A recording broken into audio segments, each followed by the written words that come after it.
So today we have my good friend, Steve Townsend, who I've known almost all of my life. Welcome, Steve, to my barn. Well, it is good to be here. It's a hell of a barn. So if any of you guys aren't aware, Steve is the guy that plays like all the Van Halen stuff on our channel.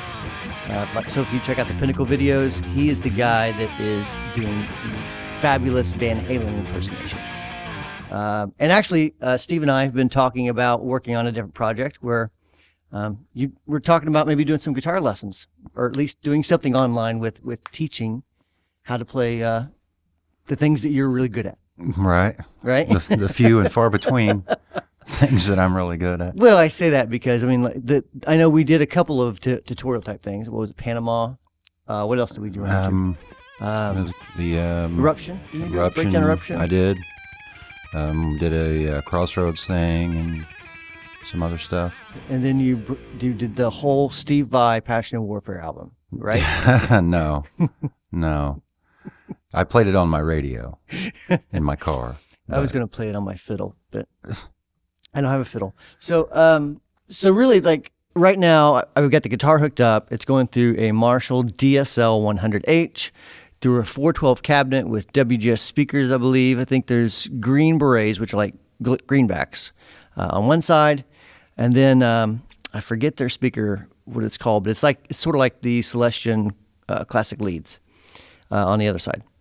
So that's the chain. He's playing an Ibanez. Which Ibanez is that, Steve? This is an RG 550, which I don't even know if they still produce this particular model anymore, but it's an older... I mean, obviously it's been through hell, but it's a slightly older, probably mid-90s model. I did put a DiMarzio, I want to say it's a Evolution in the bridge position. The other pickups are stock. Other than that, everything's stock. Okay, so why don't you play a little ditty real quick through this rig?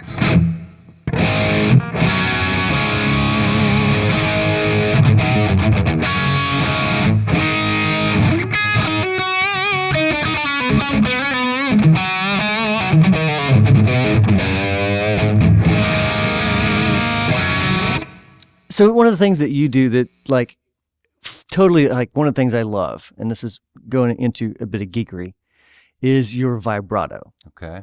So did you practice your vibrato? Yes, for a while, I tried to put emphasis on practicing several different facets of my technique. Obviously, alternate picking and left-hand work, but I knew that, there was a point when I was really young and I was in a music store and this guy picks up a guitar and honest to God, he played one note. And the way he bent that note, I could tell that this guitar was doing what he told it to do. Mm-hmm. He had a command over this guitar, and I knew instantly that one note, this guy's good. Just the way you could feel what he played. With just that one note. And mm-hmm. It's the difference between someone bending a note and someone really having something behind it and making it, like I said, do what they want it to do. But I would sit and practice bends and just bend up and then try to get that note bent up to that note and then apply vibrato to that note while still maintaining its overall pitch. Mm-hmm. And so you would practice that over and over? I would just sit. Like show me an exercise. I would just sit and do stupid stuff. Like I would play.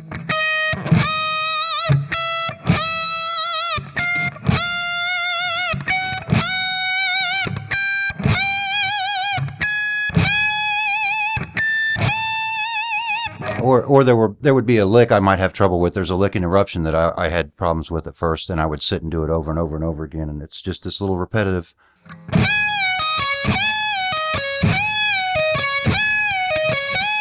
And of course, he does that really fast. And he's just got a lot of, like I said, command over the instrument. And that's what drew me to just vibrato in general. And then there's just regular vibrato without bending the string, but just playing a note. You can do it very subtly or very wildly.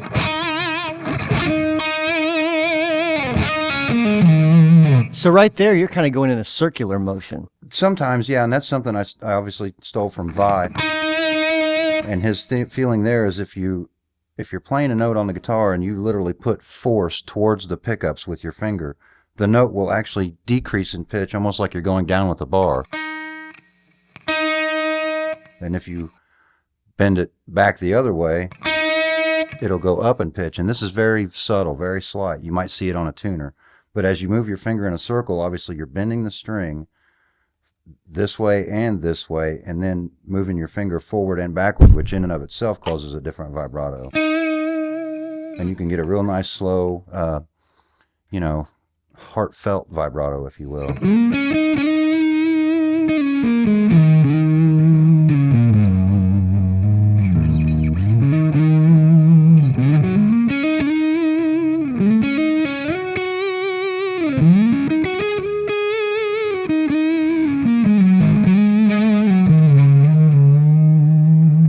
I would sit and do that with different fingers and try to get better at it. And I was never really great at it, but, good enough to get me by. But I tend to, I think, get a little bit carried away with my vibrato with bends. I can't ever play anything as subtle as it really ought to be. I tend to really shake the...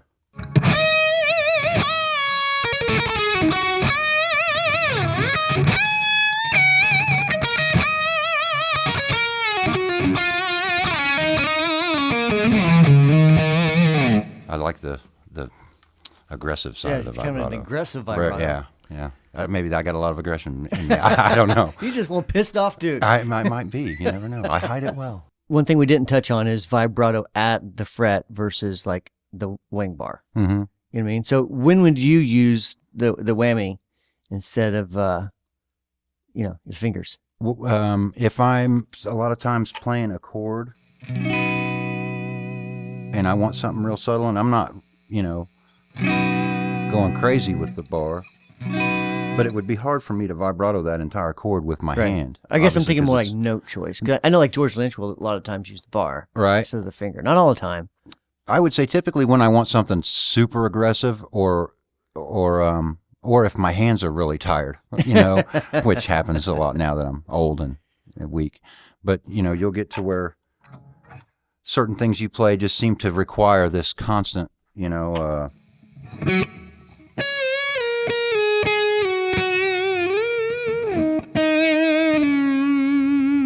could vibrato something like that. I'm trying to give you an example, but you can play a line like that and just keep the vibrato going with the bar while you're playing through this line, which is obviously a lot easier than vibratoing every single note as you go through those notes.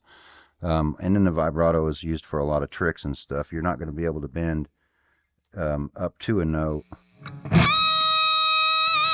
and vibrato it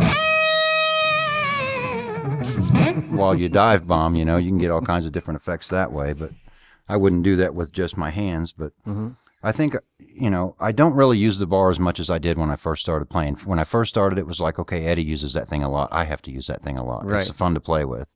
And now I have to figure out how to get elephant sounds into every song I play. Yeah. The dive bombs and everything. How can I work that into every single lick I play? And then now that I've grown up and put more emphasis on stuff like vibrato and bending, it's less of a necessity. And I find that a lot of times I don't even use it unless I would happen to be playing a song where it's required for whatever reason, or there's a dive bomb, or I'm trying to fake something the keyboard player did. There's a lick in a Billy Idol song we used to do where the keyboard player comes up with this big crazy,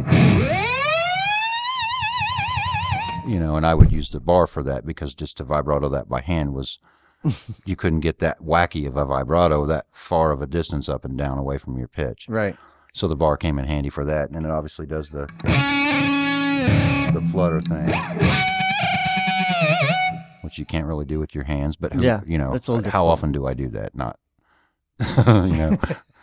I am not Steve Vai. It's just not the way I play. Yeah, no. That's the way he plays. Exactly. That's the way Eddie plays. I found that that's not the way I play. I'll use it occasionally on a chord or on a note or something, if just as feel dictates. But it's not the way I play, kind of thing. So before we pack up and go for the day, can you do me a favor? Sure. Can you play Eruption for everybody all the way through? I will see what I can do. I'm putting you on the spot. I know. You are putting me on the spot. I'm a little little out of touch here. Can I stand up and play it? Yeah. Let me stand up. Yeah, stand up.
That's a delay pedal. Yeah. No, it's not. It's a whammy bar. All right, cool, man. Well, thanks for coming this week. Appreciate you having out here. I appreciate you having me out, Brian. It's been fantastic. Been great. All right, we'll see you soon. So yes, we lived in Florida for like a month and a half. Was playing in a band together. We were trying to put a band together with another couple guys, and just I was young and stupid. Things fell apart. I was at the end of one marriage. Yeah, I got married really young, which was a dumb thing to do. Stupid. So anyways, yeah, just 22 years old and you don't know what the hell you're going to do with your life. And I was going back and forth between Indiana and Florida. So somehow I settled in Indiana. Is what it is, I guess. But it just makes you think that if you're 22 years old, if you're 23 years old, and you don't know what you're going to do, like if you're 19 years old and you're like, I have no idea what I'm going to do with my life. I don't know what I want to do. Man, just I wouldn't say like enjoy life for sure. Don't throw things away. Don't chase a dollar, but follow the path that your heart's leading you to, even if it's uncomfortable. In fact, if it's really uncomfortable, do that. Don't do the comfortable. And I did a video a while back about kind of along these lines, but it'll lead you to where you need to go, and it'll lead you to where you're supposed to go. So that's Brian's advice for today. See you next week.